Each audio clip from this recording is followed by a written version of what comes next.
Welcome to Coinology the Podcast. You ain't getting no money if you constantly worried about what everybody else got to say. If you constantly got your eyes on what everybody else doing, you ain't getting no money. When it comes down to closing a deal, I get it done. Every single one.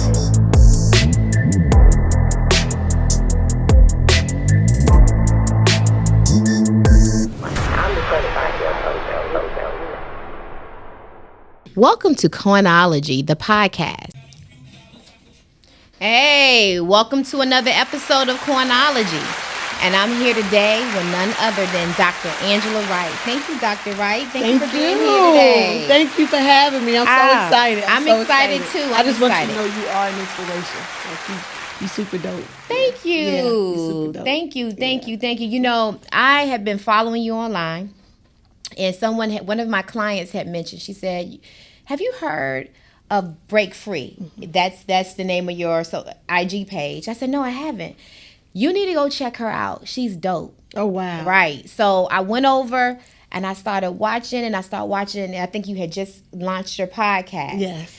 And then I started hearing about your story. I said, I got to get her in for Coinology, right? Because I said she's doing some really dope things. So let's talk a little bit about you, Dr. Wright. So tell us a little bit, what is it that you do? Right now, I have my nonprofit. Okay. And it's focused on, I don't like to say at-risk children, I say at promise.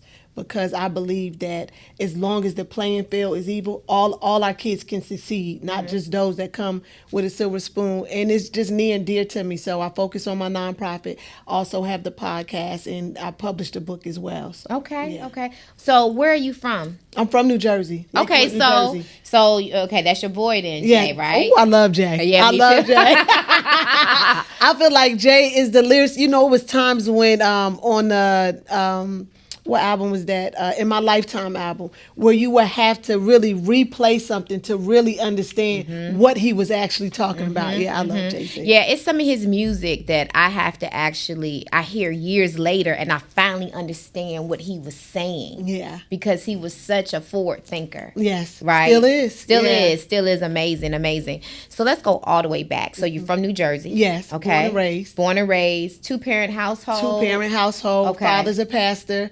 My mom was a stay-at-home mom. It was me, my sister, and brother that were raised in a house together. My parents split maybe around the third grade, and we moved. My mom left, and we went to Florida, to where her mother was from. And they ended up getting back together. We moved back to New Jersey, so that's where I grew up and where I went to high school. And then they ultimately got a divorce maybe about my freshman year of college. In college. So where did you end up going off to school? Here. Clark Atlanta University. Okay, I'm a CAU alumni. Okay, Yeah, Clark. Find a way to make one.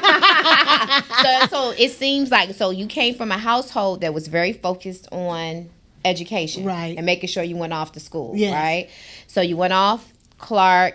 How did you graduate from Clark? Yes, I came out class of 2002. I graduated with a BA in early childhood education. Okay. And I went on to teach school for about 2 years. All right, so children, that's always been a passion for you, right? Yeah. So 2002, you graduated, you went off to begin teaching. Yes. Right?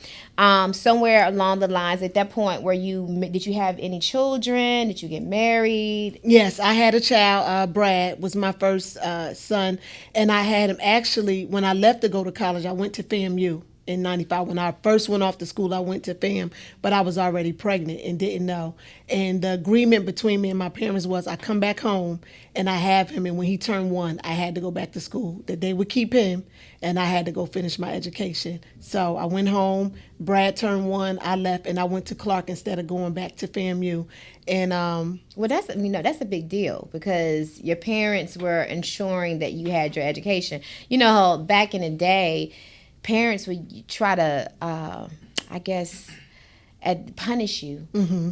And say, okay, well, you're not leaving here. You're going to have to stay here. You're going to have to take care of your baby, blah, blah, blah. Not knowing that what you're doing is furthering the problem by not letting the child go back off to school. Yeah, and I mean, back then I kind of didn't understand it, because who wants to leave their newborn child, right? So why did you choose to move away and not go to school near? Because I was already, Brad's father was in the streets. So I had already started dating drug dealers. you know, and I just felt like being at home, I was not going to stay focused. You know, being a city girl, living up north, it's different. I needed a slower pace, even though I still came to Georgia and got in trouble. But I just felt like it would be better if I went off and I wanted to go to a HBCU. Originally, I wanted to go to Howard, and my parents said no. They said DC was too wild. I'm too wild to be in DC, so they wouldn't let me go to Howard. So I went to Clark.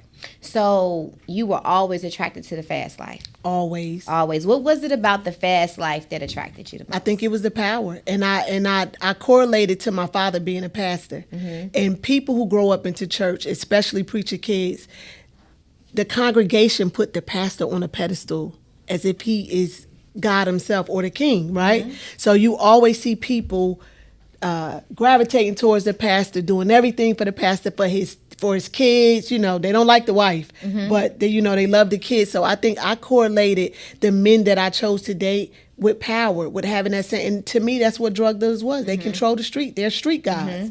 And I loved everything about it. I was naturally spoiled as a child. So it wasn't like a man could come along and give me anything that I had not already received. It was just the power that I attributed to the power. Did your parents know you were dating drug dealers? Not at first, no. No. So they didn't notice all the expensive gifts coming into the house? Oh, I was a little Jacob. I was a deceiver. Okay. So like with the car, the act in the 10th grade when I didn't even have license, I would park the car around the street and act like I came home on a bus, but it'd be around the corner, that type of thing. I just was really, really good at what I Yeah, you know what? You just brought back memories. I remember how that's just the way it was. Yeah. I remember seeing some of the young girls when we were in school, and they had the dopest. They had back then it used to be the sobs and the Axe and all you said. But like you said, they parked it around the corner and walked, but no one ever asked. No. It was amazing that nobody ever asked the question. Yeah. So, okay, the car was parked around the corner, but what about all the gear, the clothes, the jewelry? I would change my clothes. And then see too, like I was spoiled. All of us were spoiled. So like my first door knocker pair of earrings, my parents brought. My first Sherlin coat, my first fur coat, they brought all that. My first name brand, bag, my parents brought it. Like if it wasn't for Christmas, it was for a birthday or something like that. They naturally kept us, well dressed. My parents. So do you think that in the Black community, the fact that we do put so much onus on designer and glitz and glam, do you think that also plays a part in the young girls being so infatuated by this fast life? Yes, I think it plays a part. Wholeheartedly, I think it plays a part. And I think that my generation made it worse for the generation, for our kids. Like our parents, we still had certain boundaries, like kids these days, they don't even know what it is to play outside all day. They don't know anything about that. They don't know anything about coming when they come in the house to speak to everybody that's already there. Or if grown people are talking, don't even come in here. Go the other way. And I say that our generation made the generation behind us a little worse. Yeah, I agree with you on that. I agree. So you became pregnant by a drug dealer. Was he one of the top ones in the city or just... In the town over. So I stayed in Lakewood, New Jersey, and he stayed in Freehold, New Jersey. And and then he started catching bids, going to jail, at an early age, and just that cycle. And I remember too, another reason why I felt like I needed to leave, because if I didn't, I felt like my life would have been stuck doing bids with him, because I wouldn't have left him. I just would have been in and out of being that baby mom in a crowded visiting room with a baby, visiting, wanting to hold your dude down. So I think that was another reason why I knew, like, if I want my life to change, I have to leave. I just had to put me first. So he was locked up, and that's when you decided to move to Atlanta. Yes. Okay. So you moved to Atlanta. He's locked up at that time. Your baby is with your parents. So it's pretty much like a fresh start on life, right? Yeah. So how did you end up meeting your new guy? The guy you speaking of that I got in trouble with? Yes. I moved to Florida. Okay, so when a big indictment had came down in 2005. Well, let's back up before we get to that part. Because it sounds like I'm missing a large amount then, right? So okay, yeah, you are missing a larger part. So being in school and I tell people, they say, how did you end up being around that lifestyle when you came down here fresh. But Clark Atlanta University in the campus was situated right by the projects back then. They've torn them down now, but John Hope Projects was right there. You had Vine City, then you had MLK around the corner. And I started out as the girl who would tell kids on campus where to go get weed from. And then it escalated, and I started hanging out with like the dude who owned the weed spot, and we would party. That was like my play brother. And then one thing just escalated and escalated to another till I found myself, I ended up counting money. Like I used to get paid to count money and package it and seal it, vacuum seal it and all that. And all this is why you were going to school. Going to school. So you lived that true life, like Power. What's the Power? It's the new version of Power. Have you seen? Okay. Because I was gone for all the Power. I just came home 3 years ago. Yeah, that's right. Yeah, so I missed it. Yeah, Okay. Yeah. So, you are in college. You are actually still running a certain type of life. Parents have no idea. Nope, they paid all my bills. I didn't live on campus. I never lived on campus. Okay. They paid my bills. I just had to, I was responsible for like my car payment and just whatever extra stuff I wanted to do. I didn't have to take out loans. My parents paid for me to go to school and everything, even though I would take out a loan and not tell them and get the refund check. Yeah, but and then I just found myself head first in this game, and it just kind of spiraled my life out of control to the point I wasn't even happy in a home that I had built and everything. It was just like, So you had a home built at what age? I was 24. And so at this point, your parents are just assuming that this teaching school, and you made some great decisions, right? And that my boyfriend was into real estate. Okay. So it went from the lie escalate. It went from construction to real estate, and everybody know that, like, real estate, they make really good money. He wasn't an agent. He was a broker, real estate broker. And so that's what... They had no idea. No. Your son's with you at this point? Yes. Okay. So and my mom has also moved down. We didn't live together, but my mother had moved to Atlanta as well. So at no point they're questioning... Yes, my father... He came back then. TD Jakes Women That Are Loose. It used to be held at the Dome, so he would fly down and stay with me to go to that summit. And one day leaving, I was taking him back to the airport. He leaned up and turned the radio down, and he said, "Ray Charles could see that something's going on." And I was like, "Oh, Daddy, don't start." And he said, "Well, I'm gonna tell you this." He said, "God said whatever you into, you better get out." And I was like, I ain't into nothing, just steady lying or whatever. But I didn't take heed to that. And then he called again. And this was a couple months later. And he said, I had a dream. And he said, one of y'all got pulled over by the police. And it was like the marijuana smoke was coming through the vents. And I was like, I don't smoke weed, so you probably need to call your other kids. But I knew what it was. It meant the stash compartments in the car. So God was giving warnings. I just was not taking heed to the... No. What do you think led him to know that something wasn't right? Do you think he just had... You think it was just a discerning spirit? Or do you think you gave off some clues to him? No, I think it was the spirit. Because even when doing trial, after it was over, my father asked me one day, he said, was all that stuff that they said about you true? And I was like, Daddy, them people was just trying to get their time cut, is what I said. But years down the line, when I came into accepting responsibility and really understanding like what I did to my parents, to my community, I came clean and I told my father, like, yeah, Daddy, what they said was true. Yeah. That takes a lot, because one of the things that I always talk about is self-responsibility. And winners can look at themselves and say, this is my role in whatever it is that I've been able to get myself into. Right. Okay, so at this point, you have a brand new home in Ellenwood. Your son is there. He's in private school. He's in private school. Yeah, so you are living a really plush life for a teacher. Right. But you have the boyfriend that's quote unquote the broker. Right. Okay. Right. All right. So then, how do you meet the man that is going to change the trajectory of your life? When I went to Florida.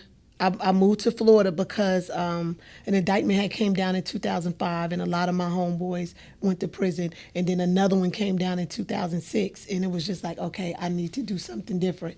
So I moved to Tallahassee, Florida, opened up a hair and nail salon. I called myself like, this is it, I'm done, I'm walking away. And that's how I met him. And at the time, Ebony, he was married. when I met him and I started messing around with him, and I know better. I watched women tear my mom and dad home up, and I always said that I would never do that. But people don't realize when you begin to dance with the devil, you start to do things that you said you would never do. You start to compromise who you are as a person. You compromise everything, your spirit. And he ultimately divorced her, and then he ended up taking a stand and testified against me. Right. So, but that before we get to that part, because that part is devastating when I read that part of your story. But how large what type of organization were you guys running? Okay, so so once I got down there and I opened up the hair and nail salon, and Brad was with me as well. He is in private school. So at first I was just living like the soccer mom life, always at all the events at school and everything. But then I realized they paying $24 a key down here, $24. And I could get it for $17.5. Like, that's easy. I'm not going to meet nobody. I'll just have him do it, thinking I'm smart. I always felt like I'm smarter than everybody that's around me. And so that's what I did. So it was Tallahassee, then it's like Quincy, Florida, Marianna, Florida, all of those towns right there, down to Alabama, Dothan, Alabama, and then Panama City. Yeah, and it was like... we probably move one guy.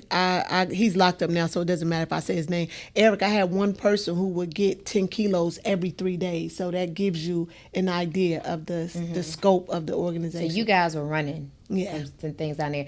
So talk to me a little bit about the day that the feds came. I was coming back from All-Star Weekend, and my son was in Florida. So the guy, he didn't pick my Brad up from school that Friday. And I was saying, he just mad. You know what I mean? He just mad at me. Why we leave him? So I called one of my friends and asked her, I said, Fanita, I need you to get Brad from me. He know how to get in the house, and just keep him. I'll be back Tuesday. And I got back in town. He wouldn't answer the phone or anything, so I checked his voicemail to see when the last time someone had called, and realized I'm like, oh no, something happened. So I asked his sister to go by our house, and when she went, I said, you see any cars that don't belong on the street? And she said that it was a Charger, a navy blue Charger across the street. And I was like, oh no Chargers don't be in this development. This was a new development too, a new construction home. And so I asked her. So you had something in your gut. Yeah. Yeah, in my gut. And then so... come to find out, he was locked up. The feds had got him. He hadn't called or anything. And so when I went to get Brad, I told myself I was just going to pick Brad up and get back on the road and come back to Atlanta. So you thought you were going to be able to still run? Oh, yeah. You thought you were invincible? Yeah. Okay. Yeah, I did. I'm not going to lie. And I tell people all the time that when you run with a certain type of dudes, right, and people don't bother them, the protection is on the street. And then I felt like I was covered by God too, not just from the covering that my father had over me, but even my pastor. I felt like God always sent a warning. So in my mind, I felt like nothing can touch me. So even though you were dancing with the devil, you still felt like God's covering. Yeah. Yeah, okay. And I do believe, and I wholeheartedly even still believe that to this day. From times that one time we got robbed, and they hog-tied all of us. They could have shot us in the back of, they could have shot us execution style, anything. And then it's been other times when the police kicked the house in and just overlooked money or anything. Never no drugs in the house. But it's been a lot of times that God covered me. But I believe it was saying, wanting me to get it right then and there and not have to go to prison to get the lesson. He was trying to shake you. Yes. Shake you. Yes. So you got on the road with your baby, and you had. I didn't make it on the road. Oh, no, you didn't? Nope. What happened? They got me that morning. I didn't get on the road. I ended up staying there talking to Fanita and laid on her couch and went to sleep. And about 6 o'clock that morning, they was at her door. So when they show up, you have no idea. I knew it was for me. I knew it wasn't for her. She was at the door too, and she was like, I went open up the door, and then she was like, she called my phone. She's like, Ann, please. She's like, they going kick. They might take. They saying they gonna take my kids. You know what I mean? So I didn't want that. Want that to happen. So I opened up the door and tried to run, and of course they got me. And it was the worst, Ebony. The worst, not so much for me, but because to see Brad and my two little cousins, their mom was already gone, so we took care of them. To see the the anguish in their eyes and to hear them, hollering and crying. You know, Brad's 10 at the time. Darius is 12 and Sarita is 14. So this is traumatizing to them to see me being taken away, all the guns, all the, the hand, all everything, and just being led in the back of the car. It that bothered me for a really, really long time. It ate at me because I already know like what it did to them as kids. Yeah. Yeah. And at this time, Brad is thinking mom is just a teacher. He's thinking I'm a teacher, but when he came to see me, I asked him, did he know I was doing anything else?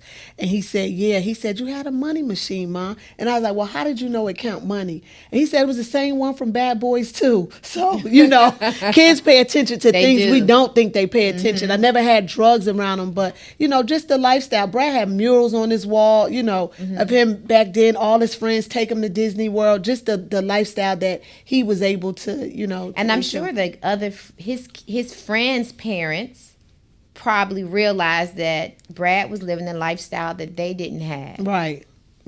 I mean, and it is probably conversations that's happening at the kitchen table. But Brad's school, so his core friends was like friends from the neighborhood, like where my aunt and them lived at. But the people that Brad went to school with were well off. Back then we talking private school. His tuition back then was $963 a month, and he went to Eagles Landing Crystal Academy. So we know it's predominantly white. It wasn't a lot of, a lot of people who, African Americans that were in his classroom. So when you were arrested, you weren't arrested in front of your neighbors. No, I was arrested down in Florida at my friend's house. Okay. But it still made the news. It made the news. Yeah. So then everyone said, aha. I'm sure you probably heard all types of talk. Of course. We knew she was. Yes. And once again, it wasn't that I was embarrassed for me. I was embarrassed for my mom to have to, I was embarrassed for my father to have to stand up in front of his congregation. I was embarrassed for my pastor, here in Atlanta, just like, they put her on a pedestal. They thought she was so smart, Now look, the one y'all put on a pedestal, the one that y'all thought was doing this, she really was doing that. So that's where I was hurt for them and like embarrassed for them because I wasn't embarrassed. Yeah. So then, okay, so you're arrested. At that point, they want you to turn on whoever. Right. I'm sure they're offering you all types of deals.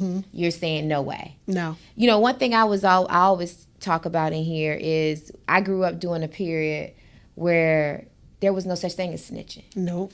That wasn't even an option. It's heavily accepted now. And you can walk the streets known as a snitch.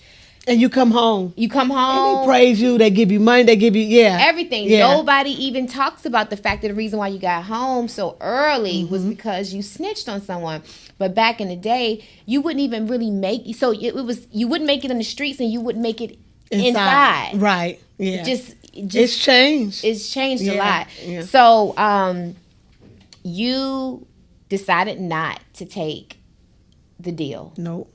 I wouldn't take the deal. You didn't take the deal? That first day when they got me, they didn't even take me directly to jail. They took me to a building. And I'll never forget, it was a Saturday morning. They had like cartoons playing on it. And I'm saying to myself, I don't have anything to tell y'all. Like, we prolonging it. Y'all could just take me to the jail. They were so nasty. And I've never said this. They were so nasty. My cycle had came on. And they just let me sit there and bleed. Yeah. Well, let me ask you this. Did you not take the deal because of the love for him or because of the code of the streets? Which was No, it wasn't anything. It wasn't anything for him. It was just I was raised as you get yourself into something, you take responsibility for what you did. Don't be a tattleteller. That's the way we were raised as kids in the house. You don't tell on your brothers and sisters. Don't be a tattleteller. And I also felt like you big and bad enough to give a lick, you got to be able bad enough to take the lick. And I just wasn't willing to tell. They wanted me to tell like on my homeboy. They wanted me to tell on my own cousin, my first cousin, and I just wasn't willing to do it. Did I think it was going to be 30 years? No. So you ended up being given 30 years. 364 months is how they sentence you. That's how the judge say the sentence. And at that time, I know you're trying to count the time in your my head. I was like 12 going to 36 three times. But the most devastating part not only is the time, but then the person that you said, I'm not turning on, you find out he did turn on you. Yeah. So he's the one that was moving the weight For me. Yeah. For you. Right. So you were the boss. Yes. So you were the boss. So he was moving the weight for you. Right. So you wasn't like you were like the Kimba store. Have you ever heard about Kimba? I love Kimba's story, yeah. Yeah, No, but so it was not no. like that. So you were not. So you were actually moving the weight, and he was working for you. Right. So he turned on you. Okay. And not only him. Yeah, not just him, my own cousin. Okay. Yeah. So the question is, what were they facing? How much time were they facing? He had been in trouble before, so his mandatory minimum was automatically 20 years. Automatically, and they told him, like, you give us her, we'll give you 10, because they had tried all kind of things, sending women to the hair salon to try to befriend me, but it didn't work. But I knew. I got pulled over one time leaving Atlanta, going back to Florida, and they made me go with them like to this garage, and they had people come in and take the car apart like assembly line and shoot this stuff through tires. Like somebody had them believing that I transport drugs when I really did not transport drugs. And that night when I got home, I told them to come outside, because at that time I was scared to talk in the house, and I felt like they had a tracker somewhere. And when it came out in court, they did. They had a tracker on one of the cars. And I told him, I said, it's not you they want, it's me they want, but they're going to use you to get me. And that's exactly how it happened. Yeah. You know, what's always kind of creepy to me is that, had you ever thought about the fact that somewhere in some office, there's a board? And on that board, your face was on there. Right. And there were meetings where they were discussing, how are we going to bring Angela down? Right. Have you ever thought about that? Yeah. And you had no clue that your face was on a board. Right. And not only that tracking device, when they said that in court, I turned and looked at my mother like I knew it. And then I tried to put in my mind, like, when did they do it? When did they, they're cunning. They're cunning. Yeah. So he turned on you. The others turned on you. Right. And did they testify in front of you in court? So Yeah. you had to see your Judas and face on. Did you understand, or do you understand why they chose to turn today? Yes, I understand. Have you forgiven them? Yes. Okay. Yep, I forgive them. I don't choose to deal with them. I don't choose to deal with them, and I don't feel like I have to deal with them. Me and my father kind of go back sometime about this, and I tell him that God told us to forgive. That's what we're charged to do. We're charged to forgive. But he did not say, nowhere did he say that I have to be around them or even consider them my friend or anything like that. And I knew I totally forgave them, because I used to say, yeah, I forgive them. But I knew I forgave them when their name could be brought up, and it didn't do nothing to me on the inside. My nose didn't start trickle sweating, or, didn't wish no harm. And my own cousin, he just got in some more trouble. He was drinking and driving, and he hit someone and they died. And, any other person, if you hadn't forgiven, you'd be like, oh, that's what they get. That's karma. That's what they get. But no, I pray for him and hope that, God does, have him. Yeah, of course he might have to do some time, but I pray it's not the rest of his life. Yeah. So let me ask you this. If the tables were turned, would you have turned them in? Because you got to keep in mind, you were the one they were going after, right? Right. You were the head honcho. Would you have to save yourself from going to prison for 20 years? Would you have turned on that person? No.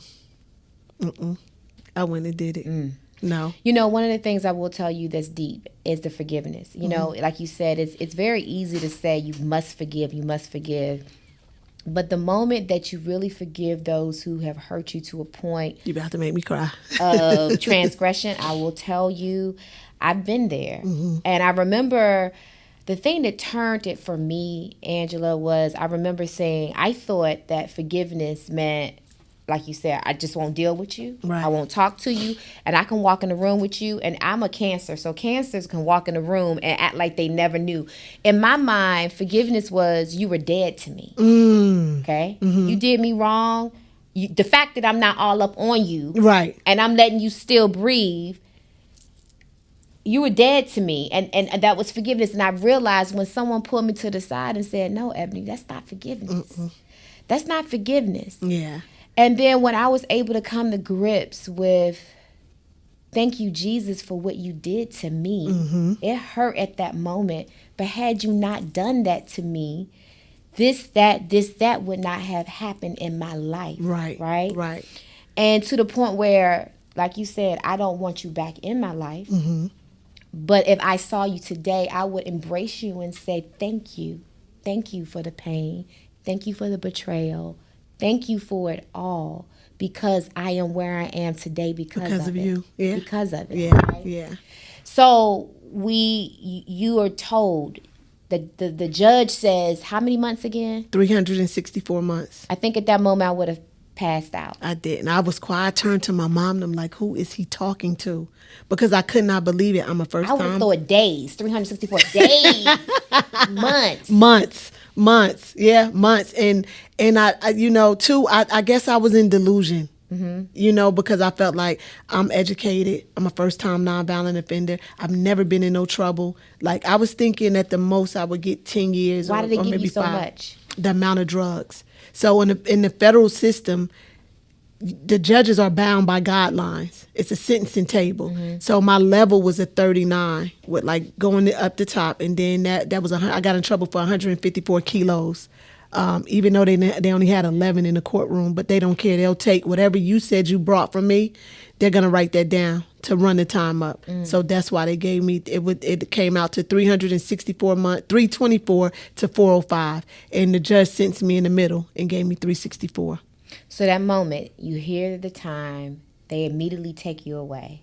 You look back, I'm sure you see your mom and your baby for the last time. My son, I told my mom not to bring him. Don't bring him. No. But I'm sure your mom and your father were probably like, what is going on with my baby? Right. Yeah. And, you know, I tell people, too, that was another hurtful time that week during court. I remember turning around, looking at my father one day, and he's naturally dark-skinned, but the countenance of his face was like sunken in, and it was red, red. And no lie, my mom went from like a size 14 to like a size 8 within and I just seen just the devastation that it caused, And it's a joke now that I'm home. My sister said that every time you turn around, my mom used to be like, oh, I don't know, I just got a head, like, I don't feel good. She said, since you came home, your mother ain't had one ailment.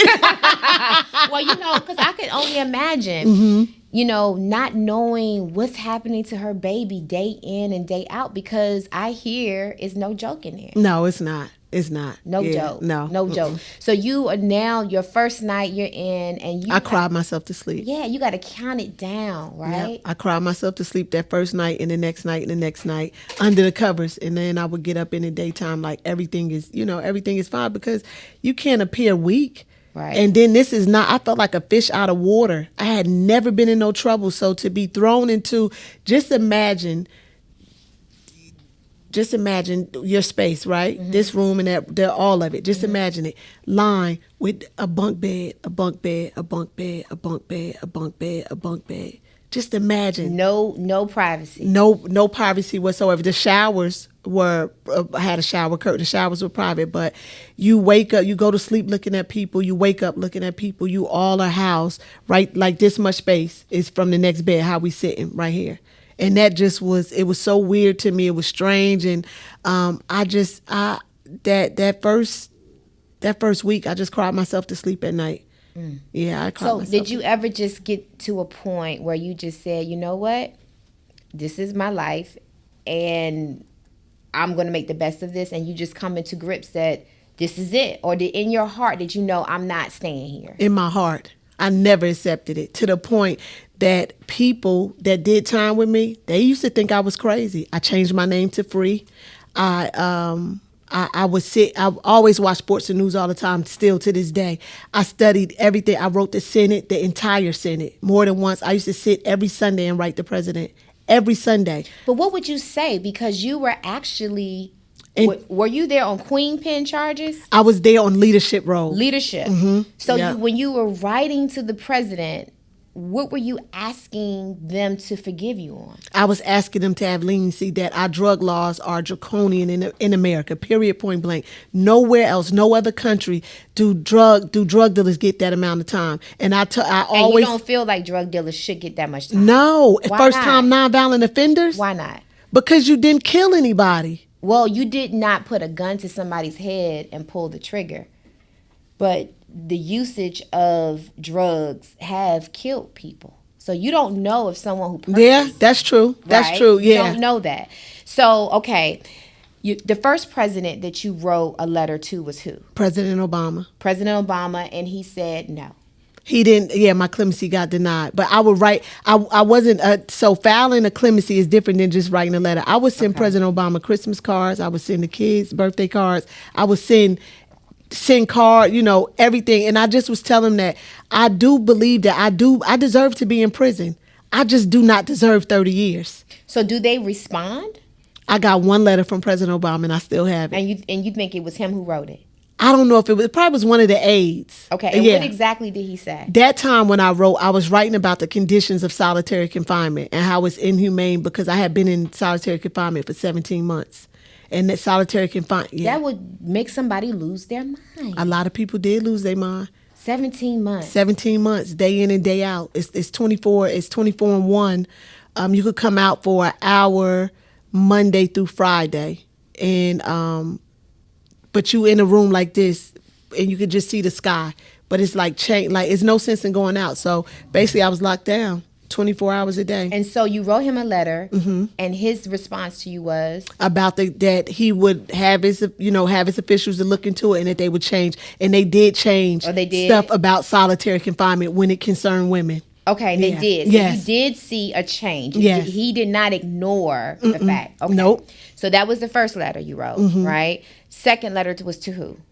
The second, when the other term came in, President Trump came in. Okay, President office. Donald J. Trump. Right. How many letters did you write him? I wrote every Sunday from when he came in office.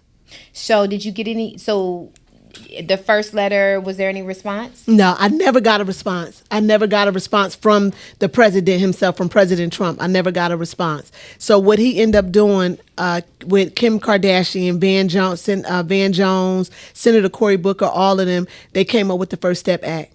And Trump signed the First Step Act into, he made it. And what exactly does that entail? Explain what that is. Okay, so the First Step Act, it was a lot of it. The First Step is huge, but for one, it gives more good time.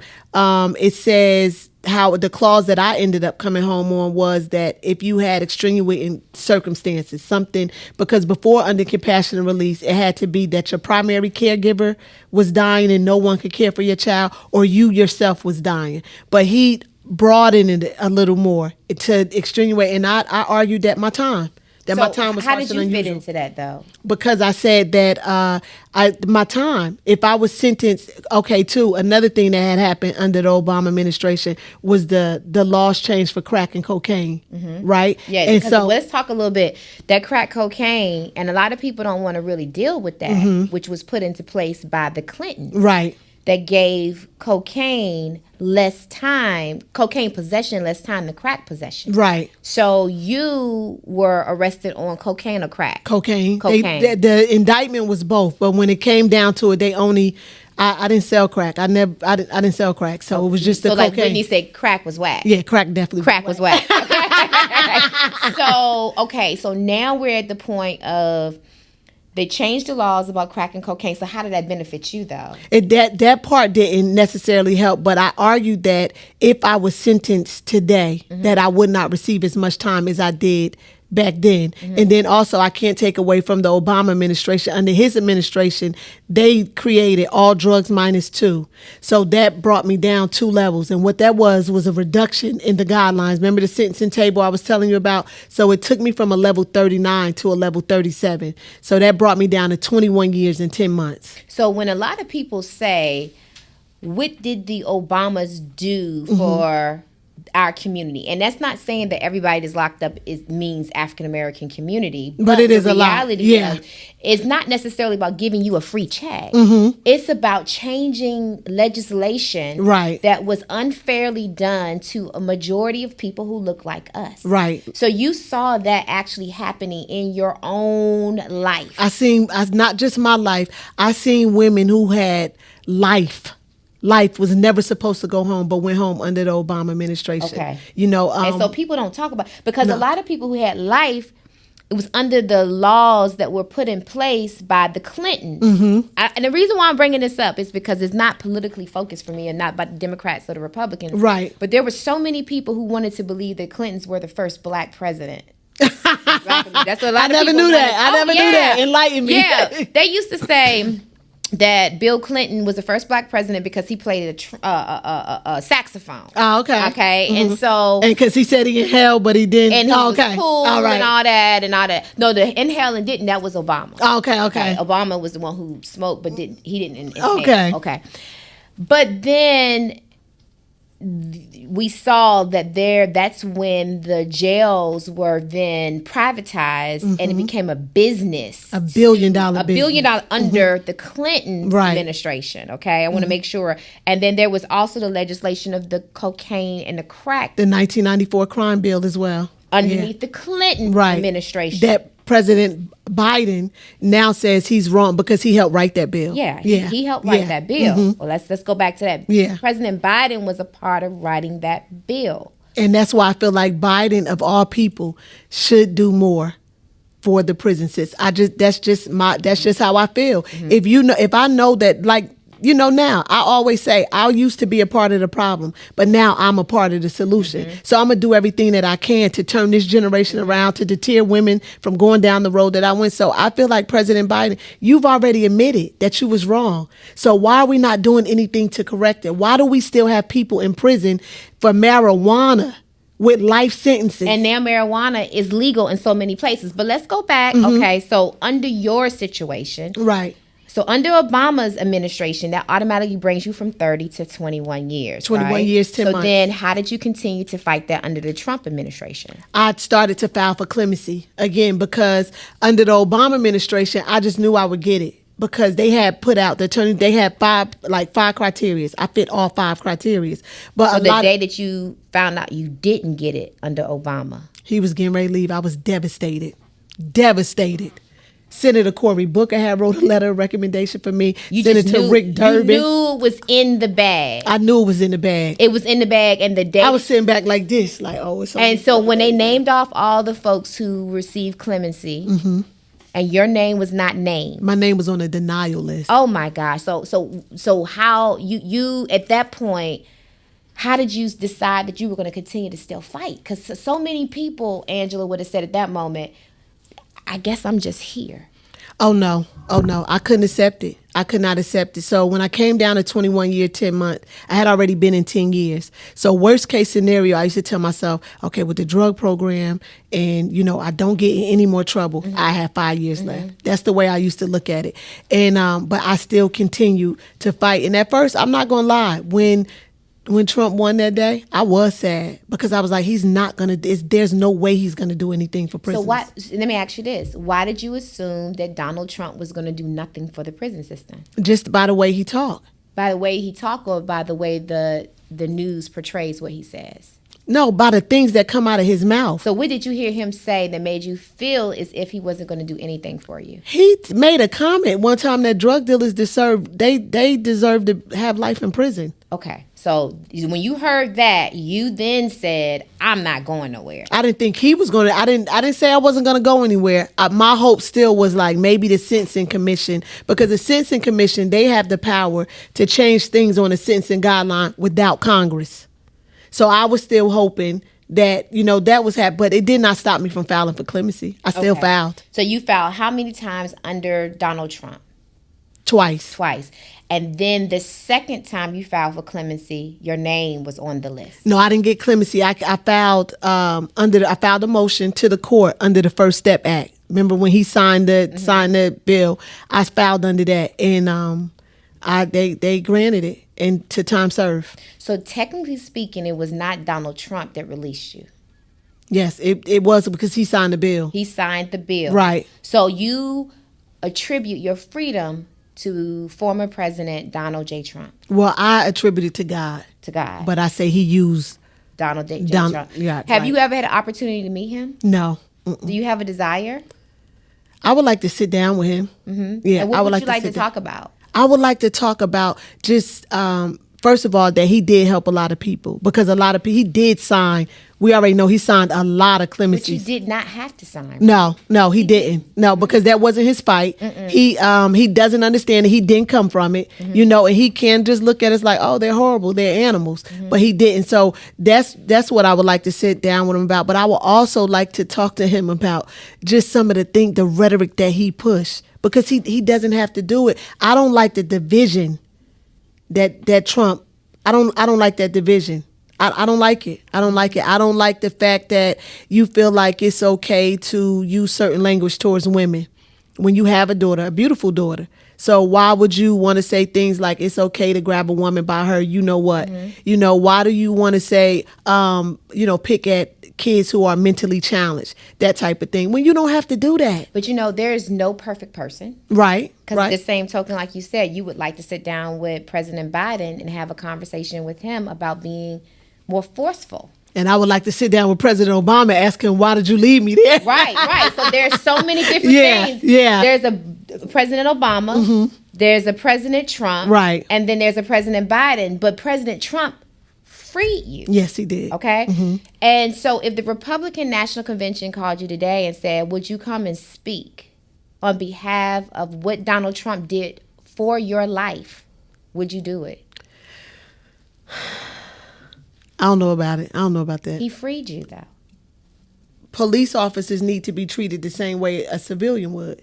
If you take somebody's life wrongfully, then you need to go to jail. Yeah. So let me ask you this: is he saying that no matter what a police does, they will be immune to any charges? His exact words were, he wants to grant full immunity to police officers. Those was his words. Now, I'm not the type of person that sit up and watch MSNBC or NBC or, and don't watch Fox or watch Fox and don't watch the other or pay attention to what people. I feel like this. When a person says something out their mouth, that's what I'm taking for face value. No one else the media can't turn me this way or that way. I'm going by what that person say. Now, if he needs to go in and maybe correct or explain more of what he means by that, then okay. Yeah. So for you, that part, because I'm sure you probably saw the mistreatment done by COs and so forth. Oh, God. Behind bars. Yeah, and that's another, that would be a whole, that's a whole other topic. But he freed you, Angela. God used him. God freed me. used him, yeah. right? Yeah. Right. But he can always say, I freed her. Just like there were some African-American young girls that he had at the Republican National Convention this year that are students at HBCUs. And they said that Donald Trump was behind providing funding to their universities so that they can continue to go to school. Right. Right? So there's always the good, there's bad on both sides. But so you would not make a statement. This man freed you. I would make a statement about the First Step Back. I would make a statement about the First Step Back, but I would not. I'm not going to tell somebody how to vote one way or another. No, never that. Yeah. But the same person that you would be for, which on this case would be Biden, which is now Kamala, was a part of writing the act that sent ultimately you put me in away prison for almost 30 years. Right. Okay? You actually served 14. Right. That is a large amount of time to serve. You served 14 years. So in you missed everything. Graduation. Everything. Yeah, prom. Everything. Yeah. You were just released in 2021. Right. Under Donald J. Trump. Right. Today, we're sitting and you have on Vice President Kamala shirt, which is telling. And at the same token, there's a lot of accusations about Vice President Kamala and her stance on the prison system as a prosecutor and district attorney and things of that nature. What are your thoughts on that? My thought is this, people get upset, and they say, oh, she was responsible for locking up so many black men and da-da-da-da-da. But when you go look at the numbers, did she lock up more than any other prosecutor locked up? Was she any different than any other prosecutor? And what people fail to realize is, I'm not oblivious to the law. I broke the law. I had to go to prison. So you know that you should have went to Absolutely. prison, right? I just don't agree with the time How that much they time sent do me. you think you deserved? They How could have much given me time- 10 years. You think 10 years? That's a mandatory minimum. Give me 10 years and let me come home in 7. Okay. Yeah. Okay, but then give you 10, let you come home at 7. That would have been what you would have liked. I really would have liked 5, came home in 3. Yeah. However, you would have more than likely been back out in the streets. Yeah. Right. I agree with you. I bet you now with what you went through, you're less likely. Now, To there are reoffend. some people who will reoffend because they have no other choice. Some people feel as if, well, I can't say they have no other They don't have no other choice. They don't want it. And I just said I was going to make a post about this because this girl was in my DM and, you know, just feeling like I have it all together, right? And she went to prison too. And, you know, she was just saying all of this stuff. And I want people to realize, felons, I said I was going to say, you cannot stop looking for a handout.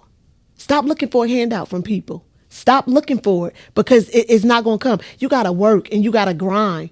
It's times that I'm so tired, Ebony, when I get in the bed and lay down and go to sleep, I sound like 3 big grown men with sleep apnea. That's right. Mm-hmm. You understand what I'm saying? People don't know, like, yes, a 9 to 5 outside of everything else that I do because I'm not looking for a handout and I know I'm not going back to prison. But you also know, as a felon, you got to find your own way. Yeah, you So do. that's the other thing that people have to figure out too. While you're locked up, you're thinking in your mind, when I get out, what am I going to do? But see, a lot of people sit in there, and that's another thing that kind of separates me from people. I never believed that I would be there all that time, so I didn't sit and just waste my time in the TV room watching reality TV shows and junk TV. I didn't do it. I planned. I wrote that book in prison.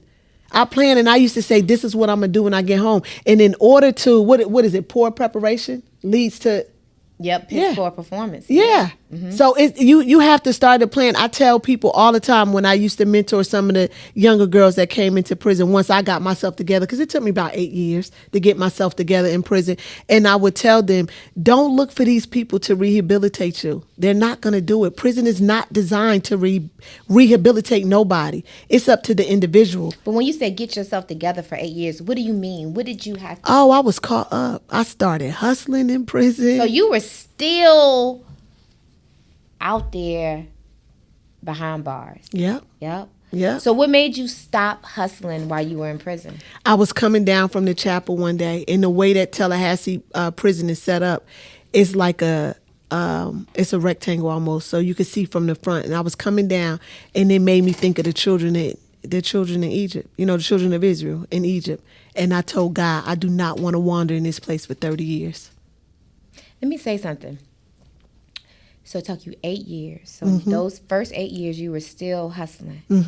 So had the justice system only given you 5 years, That's why I just agreed with you 5 minutes ago. Yeah. you had not learned a lesson.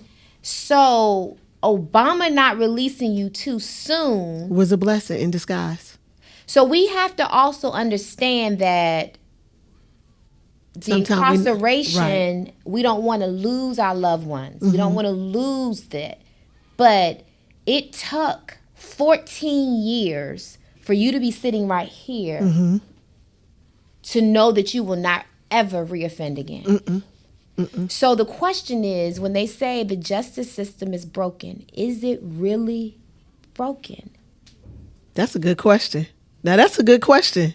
All right, Ebony, now that's a good question. No, is it? I Yeah. really want to know that because I think it's not giving us what we want. But if we get what we want, there's no transformation. Right. I still say it's the individual. I still say it's the individual because you have to have a mindset that enough is enough. You have to have the mindset that I'm done. Come hell or high water, I'm going to do things the right way. And I don't feel like the justice system can do that. It has to be up to you. You have to make that choice. Yeah. And I just made that choice. Like, I'm done. I'm not hustling no more. I'm not getting over on, the COs, because I did, had COs bringing everything into the prison except the kitchen sink. And And it was just like easy. And I always say that God gave me a gift. I know I have a gift of people gravitate towards me. I know that. But I used to use it in the wrong way. And I look now and I remember like repenting to God, telling him that, to forgive me for leading all those people astray. Leading all those people astray. Leading them in the wrong direction. Who are the people? Little girls who looked up to me. So the little girls that you said, "Hey, let me show you another way." So you taking on the responsibility that there were young girls who looked up to you, Angela, and I joined failed the them. game, and now they're living a life of whatever. Right. I failed them. And then even too, you think about the young girls that was in church, that go to church. They always say, "Oh, I like your shoes." Gravitate, but not knowing that's leading them astray. That's leading somebody astray, whether you directly or indirectly. And even once I got into prison, moving the way that I was moving, that was leading people astray who was paying attention to me. Yeah. So because their rehabilitation wasn't happening either because they trusted you. They're saying she has it all together. Right. I'm gonna follow her Right. lead. Yep. I like what she do or how she do it. Yeah. So do you keep in contact with any of the folks still locked up? Yes. You do. Absolutely. So what is your mission with them? To just guide them through until they could get on this side. I only have one person left. J-Bo can't really say he's about to come home, but my one friend Max, she's still in there, and she was 16 when she went in. They held her until she turned 17 as an adult and tried her as an adult. They gave her 24 years. She's been in 13, but she has it was a body on the case and the drugs, so they gave her 13 for the body and 11 for the drugs. So just trying to help her and really trying to get through to her because she's in that space where I was, telling her like, it's not worth it. Stop going to shoot. Stop getting locked up. Stop hustling. Like if you think that them people are going to let you out and you have not changed, that's not going to happen. And another thing that I realized too, Ebony, that I felt like God did not allow those doors to open until I truly forgave the people who had did me wrong. I feel like that was part of my freedom as well. And have you seen them since you've been released? No. No. Well, the guy, one of my homeboys FaceTime me and is like, "Somebody want to talk to you." And he put him on the phone, and I'm not gonna lie, I didn't take it well. Yeah, I didn't take it well. He was saying he had some money for me, but I don't want your money. Yeah, I don't want your money. And I blocked my homeboy who called my phone and put him on the phone. But I haven't seen my cousin. So your homeboy, you felt like he should have known better? Yeah. You should know better. I don't have anything against him, but what makes you think I want to talk to this man? Sounds like he's trying to say, "I'm sorry."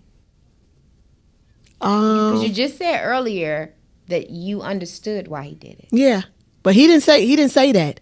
His words. Him saying, "I got some money for you," is his way of saying, "I'm sorry." Oh, yeah, I don't want the money. What do you want from him? What can he do? Nothing. I don't want anything from him. I just want him to continue to live his life and let me live mine. So in your heart, you feel as if what with him? I don't feel anything. Yeah, I don't feel anything. I talk to his daughter, and I've talked to his baby mom like since I've been home. But I don't feel anything. And when you see the daughter, how do you feel when you see her? I haven't seen her. She lives in Florida. She doesn't have anything to do with what her father did. Yeah, she doesn't have anything to do with that. You can't hold kids accountable for stuff that their parents do. Right. Yeah. Right. I don't have a ill will towards And then your cousin, I'm sure the family is probably saying, "Hey, let's try to." I've seen my uncle and my aunt since I've been home. They came up. That's my mom's brother. So that's my first cousin. Yeah. So how do they handle you? Like nothing ever happened. Just don't bring it up. Which again, they can't control what their son did. Right. Yeah. Yeah. So what's next for you, Dr. Angela? I want my story. I want it turned into, I don't know if it's a series or what it is, but that's what I want. And what do you think when someone watches your story? What is it that you want them to get from that? Resilience. Resilience. Like no matter what you go through, no matter how hard it get, it's never over unless you're under the dirt. That's when it's over. Because you came out and you started your own nonprofit. Right. And so you're still sticking to the mission that God has placed over your life, which is the reformation of children. Right. Right. You have not veered from that at No, all. and my 9 to 5 was for the Bell Project, which that's a nonprofit who bond people out of prison who can't afford to bond themselves out. So my role in that is client support specialist. So I find resources for people who are getting out of jail, who have, drug addictions and everything like that. Yeah. So That's I'm still amazing. I'm still sticking to the mission. And now too, I wanna try to find funding to go into schools. I want to teach girls about hygiene. Yeah, because that's something I hear that behind bars, that's probably one of the most atrocious things that I've heard, that what they allow women to have to go through behind bars is unimaginable. Federal prison is a little different than state prison. So federal is more regulated. And federal prison, they'll give women sanitary napkins. They'll give them tampons. It wasn't always like that. Like a bill had to be passed for that as well. It's not as bad, but I just feel like a lot of women were not raised properly. And you can't fault them if they don't know. They just don't know. Yeah, a lot of women you wouldn't even believe don't know the white from front to back. They just don't know. So that's why I feel like that's another mission that I want to take on to help our young girls. So so they know the right thing to do to be a woman. Because Right. I'm not gonna lie, being in jail, I used to be like, I'm surrounded by these are some Vikings. Women would actually come in from the kitchen, working in that kitchen, and get directly in your bed before going to get in the shower. Or you be outside and you come in and you lay in the bed and your outside clothes and so that's something else I want to do. I think the other thing too is just that no one's teaching these young girls anymore about how to be a woman. They're Right. spending more time on how to be sexy, but how to be a woman. Right. I don't think that anybody's having that conversation. Yeah. So Yeah. that's one of my next things that I want to do. Yeah, that's amazing. That's Yeah. amazing. Well, I am so honored that you were able to take some time out, come down and talk to us. Yeah. This has been an amazing interview. I enjoyed it. I enjoyed it too. Yeah, I enjoyed too. it. Yeah. And I think the thing about this interview that makes it so amazing is your ability to take full accountability. Because many times we'll try to find every other excuse. It was the system. It was my parents. It was this. It was that. And you clearly said, I came from a great home. I did. I had went to some of the best schools. Right. My parents provided for me, so I didn't have to go out in the streets. Nope. I didn't have to, really get with this guy, but I chose to. Right. I didn't have to continue to sell for 8 years. And oh, by the way, I wasn't ready to be released when I thought I wanted to be released. Right. You have to be ready for that prayer. You have got to be ready. And you have to be able to take full self accountability. Right. I remember this interview that I was going to do that had the title. They had put, I received 364 months because of my boyfriend. And I told him, I said, I'm sorry, y'all. I don't like the title. I'm like, it's okay. We could talk about it because it's public information. My case is, public information. I was like, but I can't just put everything on him, because what I came to grips with, Ebony, I used to say, if they hadn't told on me, they testified against me. No. If you wasn't doing anything that you wasn't supposed to do, nobody would have had a reason you to. You were the boss. Yeah. You primarily were leading them. Yeah, he was your boyfriend. So when people read the story, they're automatically going to assume you were like a Kimba. You were the girlfriend. You were innocent. You had no idea. Yeah. You were being charged because you were affiliated, not that you were making the play. Right. Making the play. That's a good one. Yeah. Yeah. So I will say the accountability that you held today is something that most people don't take full responsibility for.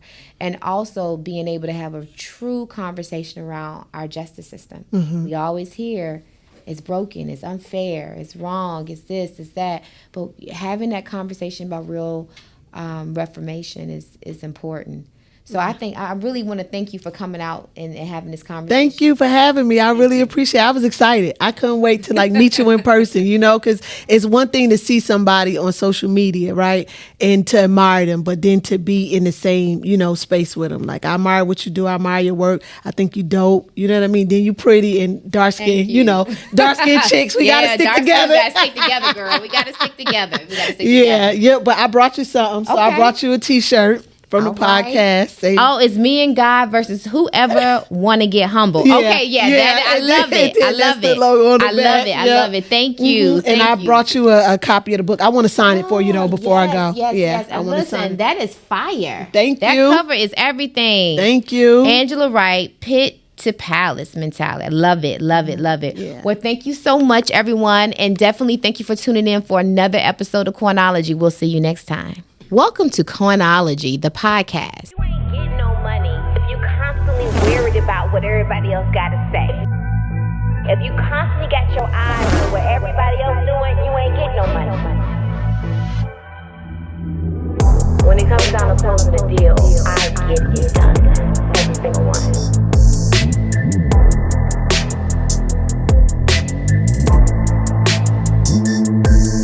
I'm just going to find you a hotel. Welcome to Coinology, the podcast.